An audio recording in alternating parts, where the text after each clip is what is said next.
Hello friends, welcome to FC channel. இன்றைக்கி என்ன பார்க்க போகிறோன்னா நண்டு ரசம் தான். ஸோ இந்த கிளைமேட்க்கு கோல்டு எல்லாருக்கும் வருது. ஸோ இந்த மாதிரி நீங்கள் ரசம் பண்ணி சாப்பிடுங்க, ரொம்ப நல்லது கோல்டுக்கு. ஸோ வாங்க எப்படி செய்யுதுன்னு பார்க்கலாமா. ஃபஸ்ட்டு வந்து ஒரு மிக்ஸி ஜார் எடுத்துக்கோங்க. அதில் வந்து 1 டீஸ்பூன் அளவு சீரகம், 1 டீஸ்பூன் அளவு மிளகு, அதுக்கப்புறமா 10 பல் வந்து பூண்டு எடுத்துக்கோங்க. அதுக்கப்புறமா 2 பச்சை மிளகா, அப்புறமா கொஞ்சமாக கருவேப்பில்லை, அப்புறமா வந்து மீடியம் சைஸு ஒரு தக்காளி, ஒரு வெங்காயம், கொஞ்சமாக கொத்தமல்லி, அதுக்கப்புறமா நண்டு வந்து பீஸாக கட் பண்ணி எடுத்துக்கோங்க. கட் பண்ணி எடுத்துகிட்டு இந்த மிக்ஸியில் ஆட் பண்ணிவிட்டு நல்லா வந்து அரைச்சிக்கோங்க. கொஞ்சம் கொறுப்பாக அரைங்க.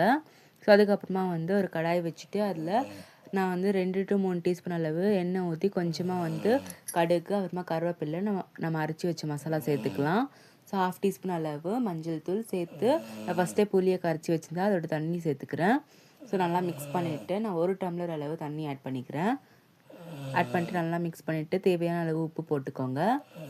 ஸோ நல்லா கொதிக்கட்டும். கொதித்த உடனே ஆஃப் பண்ணிவிடுங்க. இந்த வீடியோ உங்களுக்கு பிடிச்சிருந்தா லைக் பண்ணுங்கள், ஷேர் பண்ணுங்கள், மறக்காமல் நம்ம சேனல் சப்ஸ்கிரைப் பண்ணுங்கள். Bye friends.